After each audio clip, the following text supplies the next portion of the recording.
Wake up, America. It's time to talk about vaping on this next episode of Digest This.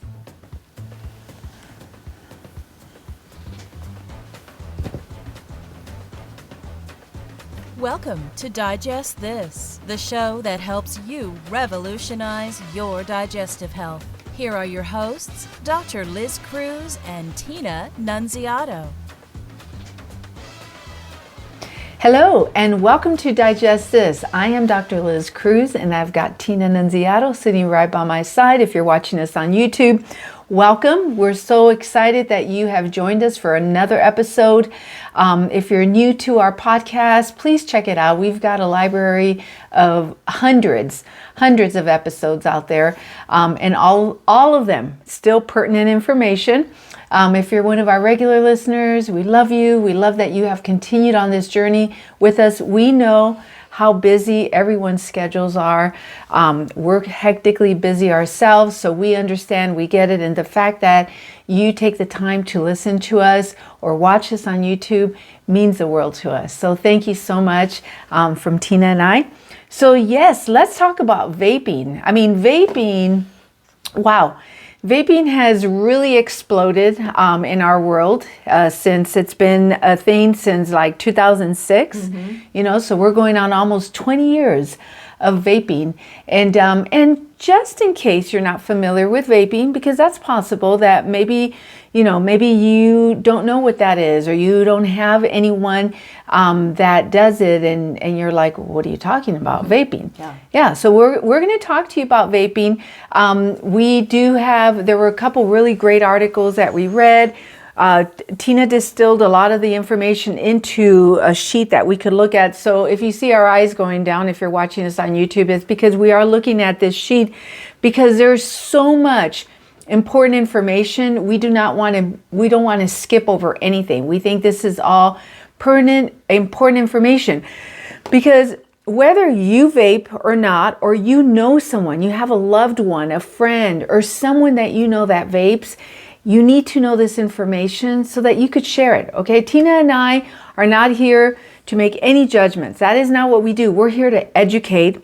This is a very huge topic for us because we have teenagers that are in high school, and so many of the kids are vaping.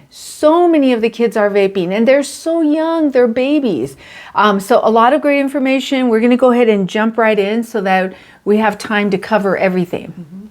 All right. So e-cigarettes, also known as e-cigs, vapes, vape pens, e-hookahs, mods, vaporizers, e-pipes, electronic nicotine delivery systems, ENDS, electronic nicotine delivery systems. So many names. I mean, basically, the big common ones are like the little pen, like the pen devices. The ones that look like USB drives. Yeah. Too. Those ones, when those came out a few years ago, they really took the market by storm, and a lot of people started vaping when those came out. Yeah. But yeah, it's basically a battery-operated device that heats a liquid that produces an aerosol or a vapor, and then you use it to breathe it in, and then you blow it out.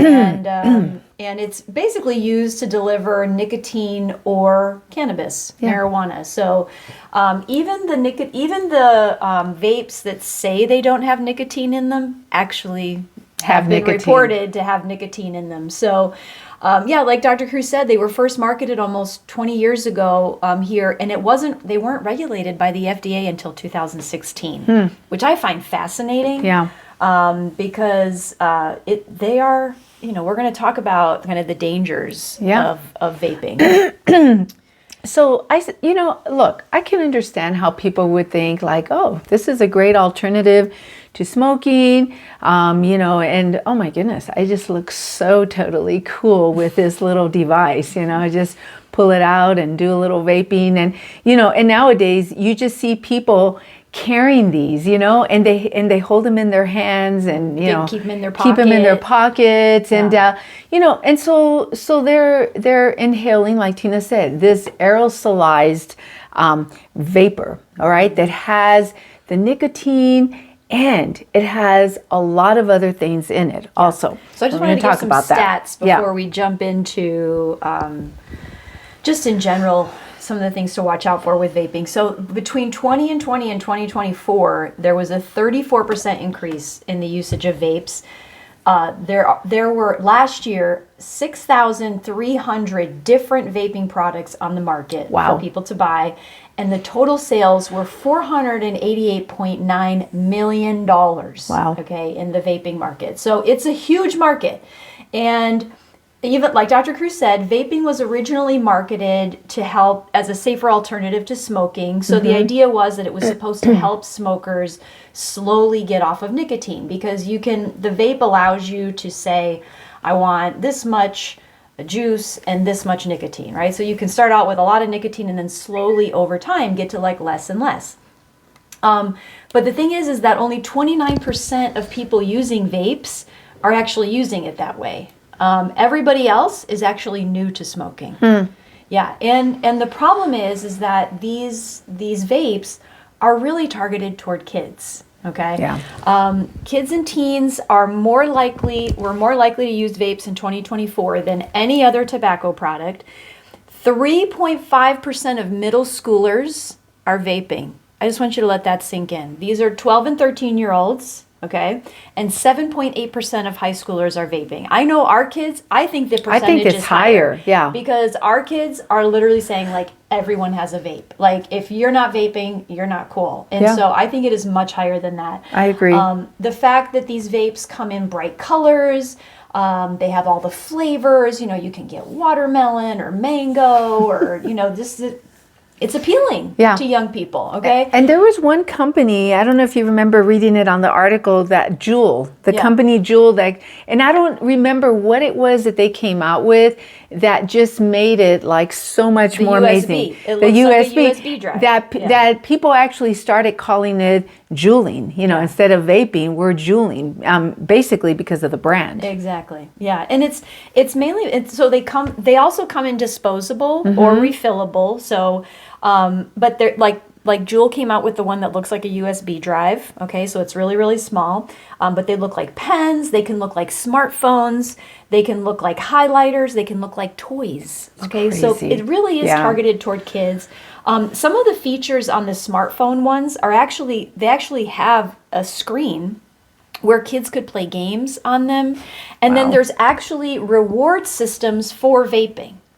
Okay, this is where we're at. This is where our country is going. Exactly. So here's well, it's not only our country too; it's many everywhere. Countries, yes. Yeah. But over 86% of the kids that are middle schoolers or high schools are vaping reported using flavored vapes. Okay, because that's important. It has to taste good. Right. 55% use disposable vapes. You can use them and toss them. Go get another one. It's very convenient. And 30% of our kids are using them to do marijuana. Okay, so this is incredible, just what's happening right now with the vaping in the schools. It also reported that 60% of these kids have tried to quit or want to quit, but have not. So let's talk about what's in there, okay? I mean, nicotine, well known, okay? Nicotine is what you find in cigarettes, cigars, pipes. Very, very addictive. Very addictive. And, and one of the articles, there were a few facts that they were talking about with nicotine that is really concerning, especially in our youth, and to what Tina was saying, like this is being marketed to our youth, our young people, our young kids, poses significant dangers to the youth because their brains are still developing until about age 25. Okay, the youth can start showing signs of nicotine addiction very quickly, sometimes before the start of regular or daily use. And one of the concerning things, a lot of concerning things, but one of them is that during adolescence, using the nicotine can harm the parts of the brain that control attention, learning, mood, and impulse control. a lot of things children are having issues with right Yes, exactly. You know, and the thing is that those youth that are vaping are much more likely to smoke cigarettes in the future. Okay.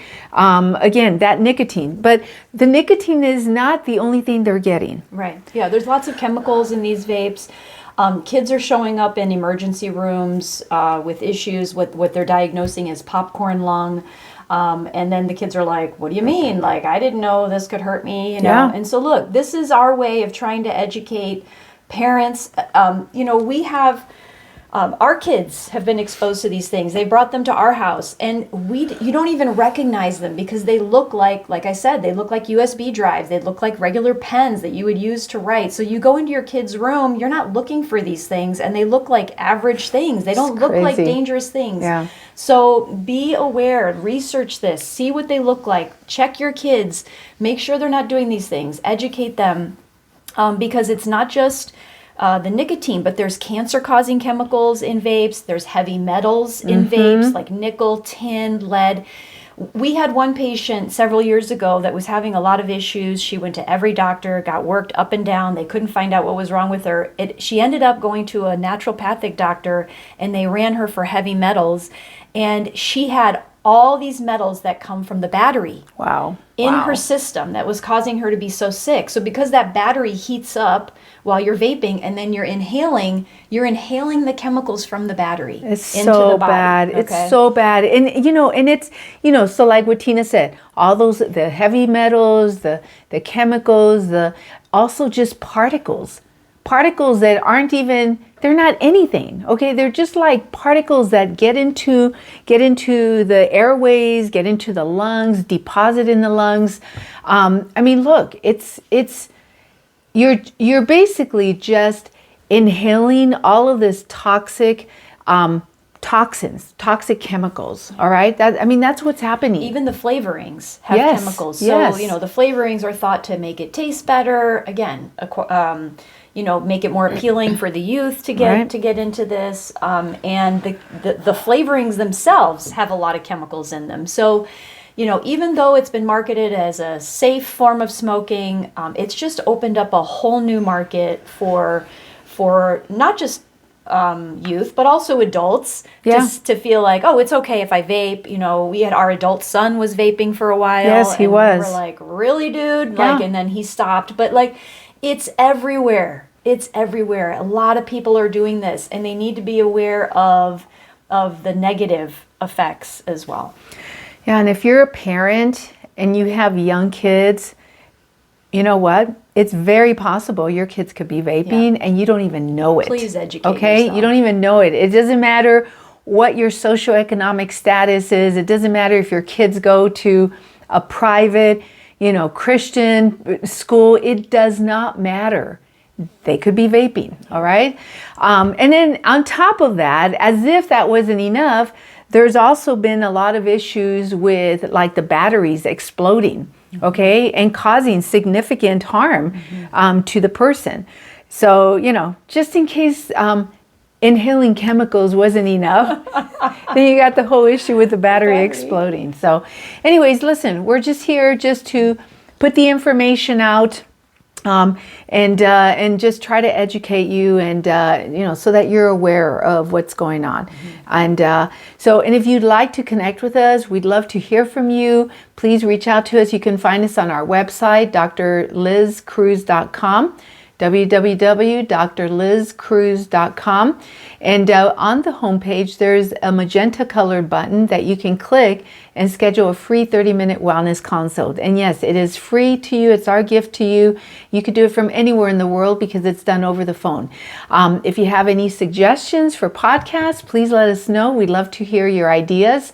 And if you have not subscribed to our podcast, please subscribe so that you never miss an episode. And lastly, if you haven't rated us, please rate us and please give us a 5. It's going to help other people just like you to find us faster. Thank you so much for joining us, and we will catch you on the next podcast. Thank you for joining Dr. Liz Cruz and Tina Nunziato. To learn more about their revolutionary products and services, go online to www.drlizcruz.com.